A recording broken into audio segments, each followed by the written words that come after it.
This entire project was built around the catharsis that I felt imagining this guy's redemption arc. And now I've written like 36,439 words for this, and I made him a supporting character.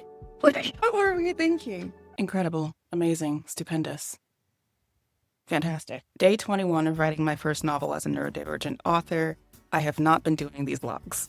I can talk all day long, but I'm uncomfortable about having my face on the camera, and so I just have been avoiding any kind of updates, which is so funny because that's the whole point of this experiment, right? Is that I'm supposed to be kind of like doing this project in the open and kind of hoping to get people's feedback and hear what you did and hear what worked for you, what didn't work for you, and you can see what didn't work for me and follow me along in the process of writing this first novel, right? I have not been doing that because I am insecure. So if you want to just leave a comment telling me I'm pretty, I'll post more often. So as of this recording, I have unfortunately written 36,439 words of my novel before realizing that this entire time I have been focusing on writing for the wrong protagonist. Let me explain what that means. I am expecting this novel to span at least 185,000 words. I have planned out 120 scenes. This is a big project for me. This is like a huge time sink.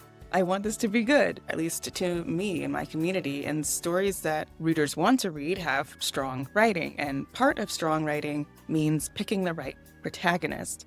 And I have already written roughly 20% of the story, and you mean to tell me that I have been writing with the wrong mainest of main characters in mind? Kill me, and I'm gonna be so for real with you right now. This massive time sink that's already sucked up 3 months of my God-given life. It was inspired by a fan fiction that I wrote about a Persona 5 character. You will never guess which one. So there is this witch hunter who used to be in the mob, so it's EY. He's not even a main character. Like, I looked him up on AO3. Tobios is the only person keeping his tags on life support.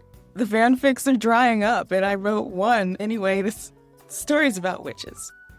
And it has EY in it. He's kind of the main love interest because of course he is, except now, instead of ex-Yakuza, he's a retired member of the futuristic anti-witch mob in the Mission District in San Francisco. And he is a broken man caught between responsibility and humanity. He has a son whom he pours all his hopes and dreams for the future into, and he has a passion for studying magic, and his passion for studying magic is cast to the wayside while he hunts down the people he once loved most. This is the character I pulled out of my ass, out of lust for a fictional character, and the voice of Kaiji Tang. And now I've written like 70 chapters worth of outlines, 120 scenes. This is by far the largest project I've ever taken on, and this entire project was inspired by and built around the catharsis that I felt imagining this guy's redemption arc. And I made him a supporting character. What were we thinking? Like, I realized how I got myself into this mess was that I really wanted this to be a heist book.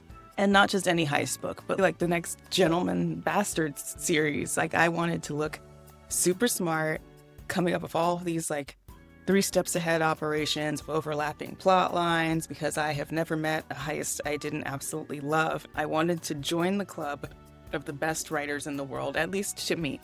And to write a heist, you need a team. And this character doesn't have a team.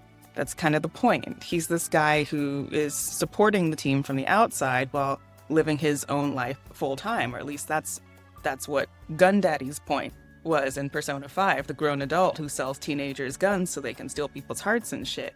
He wasn't free to arrange a team or work in any kind of like group setting. He had a family to feed and bad blood calling his phone. He had problems to attend to, right? I was pulling out the blueprint of how I'd imagine when he's EY would handle things.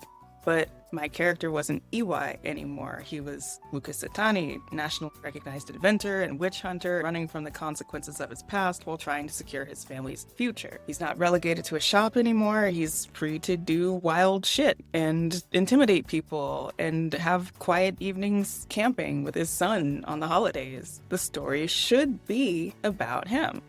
It's about what he represents for me and my ability to communicate that feeling to you. And you get to decide to let yourself change or not be changed by his story. It also didn't make sense because I knew deep down my book was about the patriarchy. Oh no, I said the word. Yeah, whatever. It's about the patriarchy and the role that women have been expected to play in modern society or whatever, set in futuristic San Francisco, where witches have been banned from the entire city. And when I say banned, I mean the mayor signed a deal with a criminal ring to get rid of them by any means necessary. And it's supposed to have themes around the different ways people express love and how gender roles play a role in the ways we learn to communicate that love.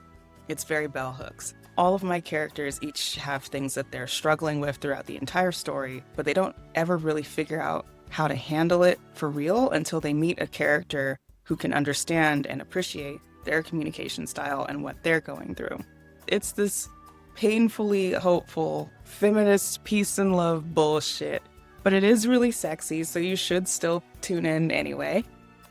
Anyway, my point is, what was my point? My point is, of course, this is my protagonist. Like, Lucas Otani represents something for me. I wrote 35,000 words for a main character that is also pretty sick, but she's not the inspiration for the entire story, right? She has a lot at stake, but she doesn't have nearly as much growing to do as this character I've envisioned, and I'm really looking forward to telling that story, right? Even without him in the driver's seat of the narrative so far, most of the story is still tailored around something that I think a lot of people will enjoy and relate to at a time when not a lot of people are willing to have empathy around relationships. Like, I cannot wait for us to get out of this hyper-individualistic era where everybody expects relationships to be a transaction. Like, everybody just deciding that, like, you need to be constantly available to another person. Or else, what are you here for? What have you done for me lately? That vibe. What do we get out of the idea that love and connection with other people is an expected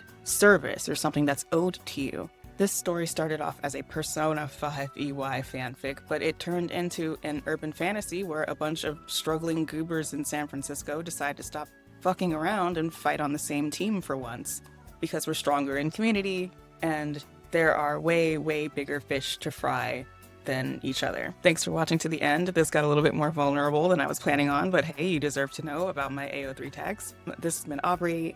I hope you have a great day. See you in the next vlog. Bye.